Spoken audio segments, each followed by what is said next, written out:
Hey everyone, I never thought I'd be posting something like this, but it feels like the only way to let it out and get some perspective. So here it goes. I'm Rachel, 23 years old, and I have a twin sister named Emily. Growing up, we were always compared to each other. People in our family and even outside it would always talk about how we were two halves of the same coin, how we'd both grow up to be incredible people, and how proud our parents were of us.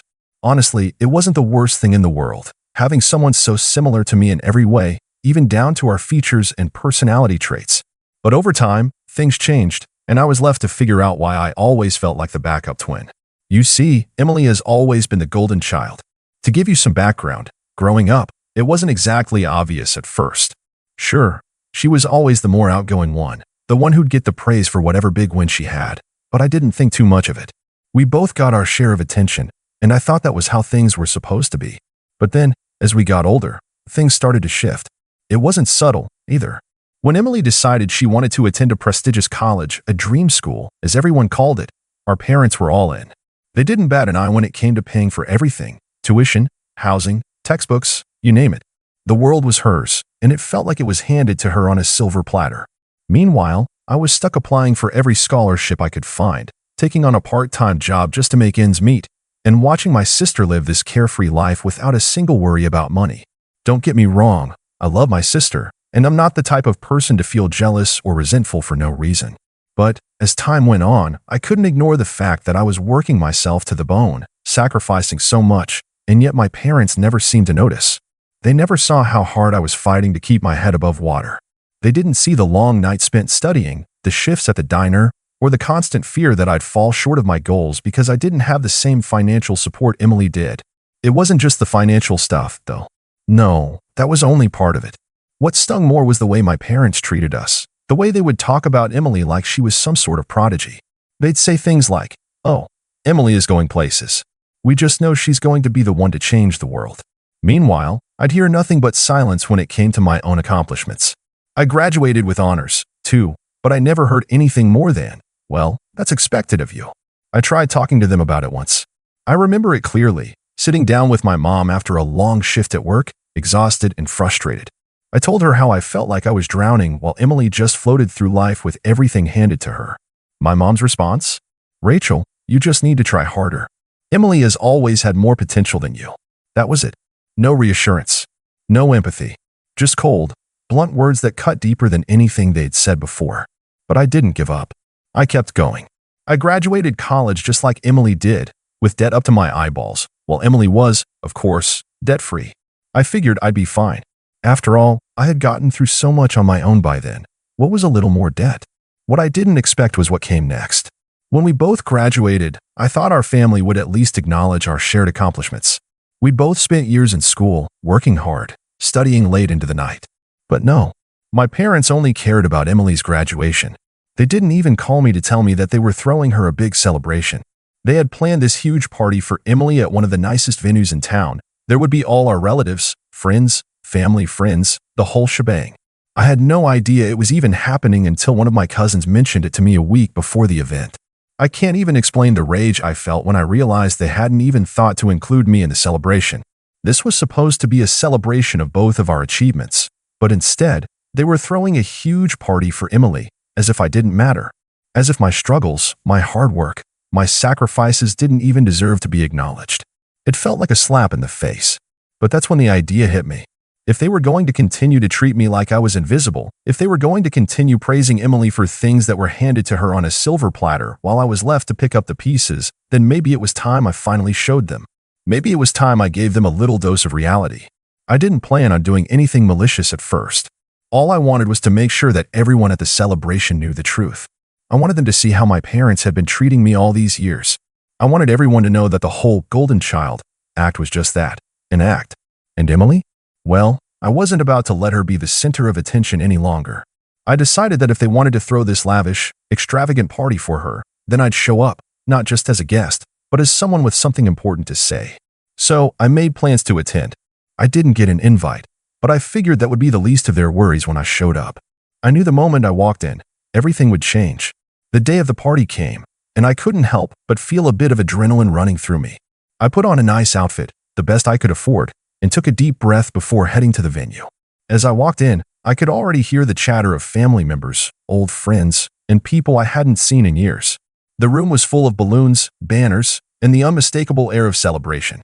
There she was, Emily, standing in the center of it all, smiling and talking to a crowd of people who hung on her every word. My mom spotted me as soon as I walked through the door.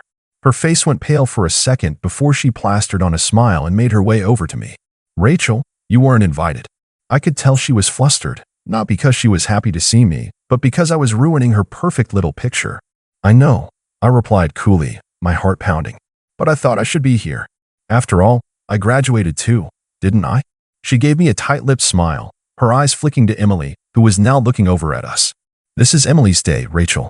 You can celebrate your accomplishments another time. Please, just let her enjoy this." That's when I saw it, the look in Emily's eyes. It wasn't one of understanding or sympathy. No, it was the look of someone who was entitled to this moment. She'd gotten so used to being treated like the queen of the family that she didn't even flinch when she saw me. I turned away from my mother, taking in the scene for a moment before my eyes settled on Emily's proud, smug smile. It was time to make sure everyone knew the truth about how things really worked in our family. I stepped up to the microphone. It wasn't planned. It wasn't rehearsed. But I knew exactly what I had to say. And as the room quieted, all eyes on me, I finally spoke up. "What my parents haven't told you," I began, "is that I've spent the past few years working 2 jobs while going to school. I've been drowning in debt, and they didn't even offer to help. But that's okay, right? Because Emily, here, has always been the favorite, the golden child. You see, this graduation celebration? It's not just about Emily's success. It's about something much bigger. A long history of favoritism and neglect that no one talks about." The silence in the room was deafening. Everyone turned to look at my parents, whose faces had gone pale. Then I said, "I guess that's why I was never invited to this party, huh? After all, you didn't even care to celebrate my graduation. Because why should you? I'm not your golden child, am I?" And that's when the chaos began. The room was still silent for a moment, but I could feel the tension thickening in the air. My parents looked completely stunned, like I'd just slapped them across the face. I wasn't sure if it was the embarrassment of being called out in front of everyone, or if it was the shock that I'd finally had enough and was done playing the quiet, invisible twin. My mom's face flushed red as she scrambled to find words. "Rachel, that's not fair," she stammered, trying to regain control of the situation. We've always supported you in other ways." Her voice was shaking now, and I could tell that she was grasping at straws, trying to salvage her perfect family image in front of all our relatives. But I wasn't having it anymore. I couldn't just stand there and let her gaslight me again. Not today. I looked her in the eyes and said, "Really? Tell me how you've supported me then, because I sure don't remember you paying for any part of my education. I worked my ass off, Mom, and you barely acknowledged any of it." My voice was steady now, almost cold, and I could see my mom shrinking in front of me. The facade was cracking, but the real tension came from the crowd. Our relatives were whispering amongst themselves, glancing between my parents and me. People had always wondered about the dynamics in our family, but no one had ever dared to question it out loud. Now, with the truth hanging in the air like a dark cloud, they didn't know what to think. Some of them looked uncomfortable, others had that look of pity on their faces, and a few of the older relatives looked like they were processing something they had never seen coming. I glanced at Emily then. She was standing there, eyes wide, her smile gone. In its place was confusion and something else I couldn't quite read. Maybe shame? She hadn't expected me to do this. She never had to. As far as she was concerned, I was just the lesser twin who never needed the same recognition because she was always the one who mattered. Her voice finally broke the silence. "Rachel, what are you doing?" she asked, her tone flat, though I could hear a little edge of annoyance seeping through. "This is supposed to be my day, and you're making it all about yourself. This is about my accomplishments, not about whatever this is."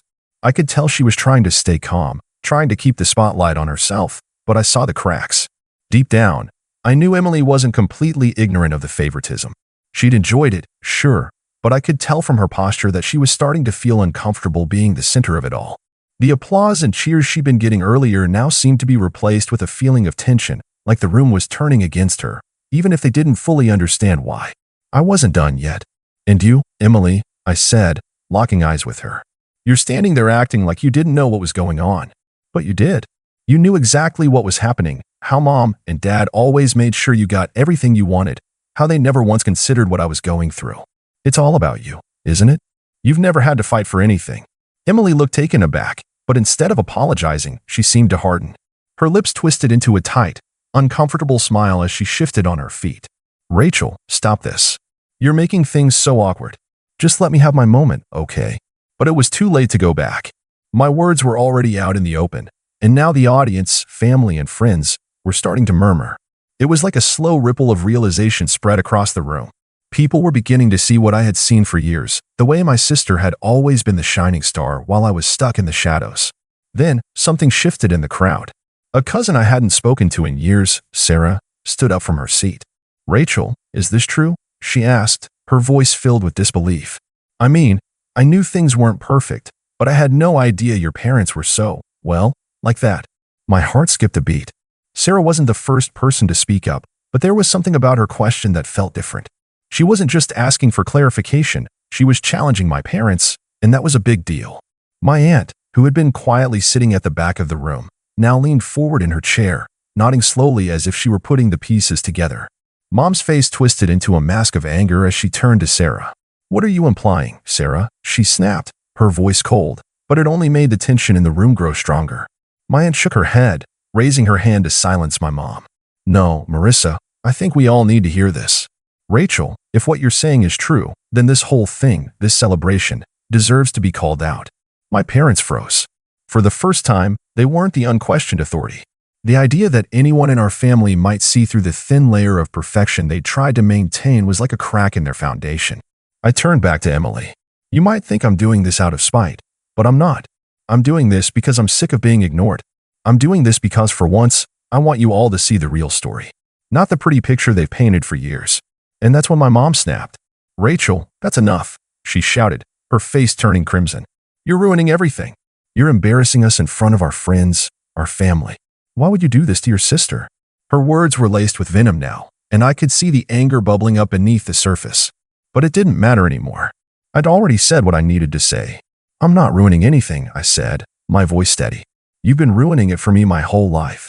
This is me finally standing up for myself. For once, I'm not the one sitting quietly in the background, wondering why I don't matter. I matter, too. I felt a strange calm wash over me. I wasn't angry anymore. I was just relieved.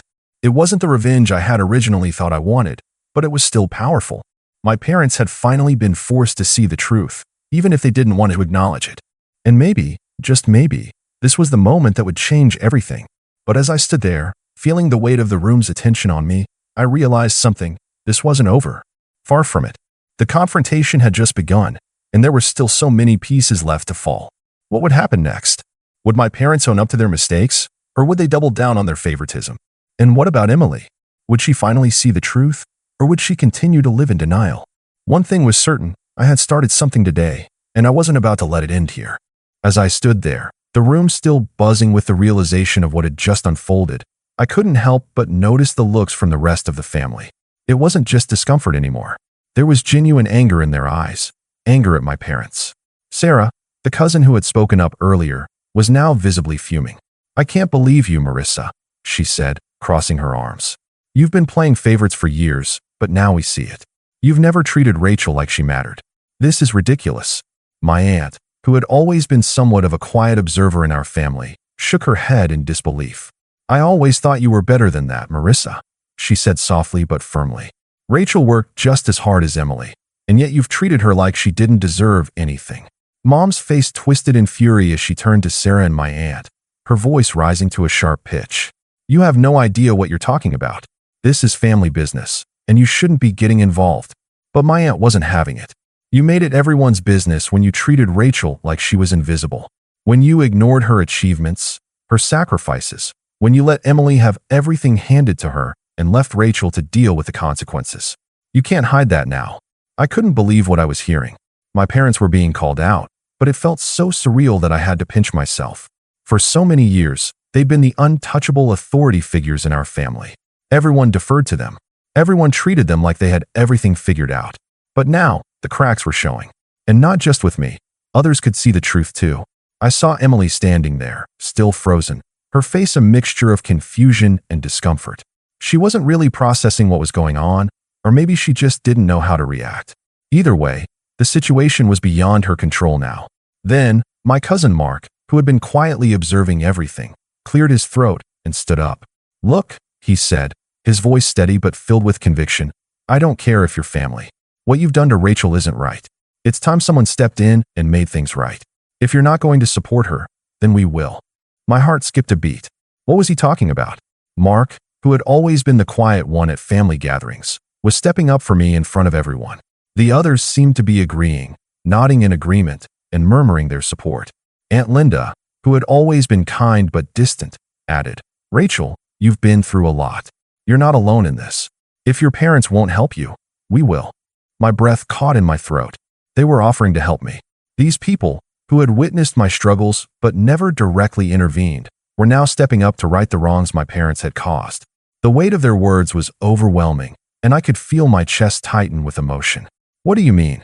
I managed to ask, my voice trembling slightly. Sarah stepped forward, her face determined. We're willing to help you pay off your student loans, Rachel. You deserve to be free of that burden. We're not going to let your parents' mistakes define your future. The room fell silent as my parents processed the weight of what had just been said. The humiliation was written all over their faces. I could see the anger building in my mom's eyes, but it wasn't directed at me this time. It was directed at everyone else. How dare you? Mom hissed, her voice low and venomous. You have no right to get involved in our family's finances. You think you can just step in and fix everything like some kind of hero? My aunt raised an eyebrow. It's not about fixing anything, Marissa. It's about doing what's right. And what's right is giving Rachel the chance she's deserved all along. You've been blind to her needs for years. Dad, who had been unusually quiet throughout all of this, finally spoke up. His voice was full of irritation. This is ridiculous. You can't just promise Rachel something like that. It's not how things work. It's our responsibility as parents to decide how we handle these things. Aunt Linda shook her head. You're missing the point, David. It's not about how you handle it anymore. It's about acknowledging what you've done. Your favoritism, your neglect, and your refusal to see the hard work Rachel put in while you handed Emily everything on a silver platter. Don't act like we don't see it now. The anger in my parents' eyes was clear. Mom was trembling with fury, her mouth twitching as she tried to regain control of the situation. But it was too late. The truth had been laid bare, and there was no hiding behind the facade of the perfect family anymore. What do you want from us? Dad demanded, his voice now sharp, desperate.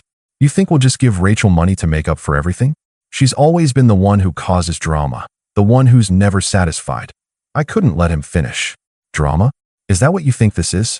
This is me standing up for myself, for once, after you treated me like I wasn't even worth the effort. You think this is about money? No, it's about finally being seen. Finally being treated like I matter. I turned back to my relatives. Thank you. Thank you all for stepping up when my own parents couldn't. I'll never forget this. But this isn't just about the money. It's about getting out from under the weight of the past. And maybe, just maybe, it's about finally letting go of the idea that Emily is the only one who deserves something from you. The tension in the room was unbearable. My parents were furious, their faces a storm of rage and humiliation, but my family wasn't backing down. They weren't just taking sides, they were making a statement. We'll make sure Rachel gets the help she deserves, Mark said, his voice steady. You can't control everything anymore. Not when everyone sees what you've done. The look in my mom's eyes, cold and furious, was one I would never forget. This was only just the beginning, I knew. The battle between my parents and the rest of the family was far from over. But in that moment, I felt like I had finally won something important. My parents were going to have to face the consequences of their actions. And as for me, I wasn't going to let them keep me in the shadows any longer. This was my story now, and I was ready to take control. The weeks since that confrontation have been intense. My parents haven't spoken to me much, and when they do, it's mostly to scold me for airing our dirty laundry in front of the family. They've tried to shift the blame back onto me, saying that I'm trying to destroy the family or that I embarrassed them. But I honestly couldn't care less. Since then, my relatives have kept their word. I've received support, not just financially, but emotionally too. It's been overwhelming, but in the best possible way. My student loans? They're being taken care of slowly but surely, and I don't have to carry that weight anymore. For the first time in years, I feel like I'm actually moving forward. As for Emily, she hasn't really said much about everything that happened. I think she's just trying to distance herself from the fallout, not wanting to get caught in the middle of the family drama. Honestly, I can't blame her, even though it's a bit disappointing. My parents, on the other hand, have tried to play it cool, but I can tell they're furious that the family is rallying behind me. There's a part of me that hopes they understand the consequences of their actions, but I'm not holding my breath. I know they'll never truly change. So now, I'm trying to focus on my future, and for once, I feel like I have control over it. It's a strange feeling, finally standing up for myself and having people back me up, but I'm glad I did. The weight is off my shoulders, and I'm ready to take on whatever comes next. But enough about me. What do you all think? Am I the bad guy here? Should I have handled things differently? I'm still trying to process everything myself, so I'd love to hear your thoughts.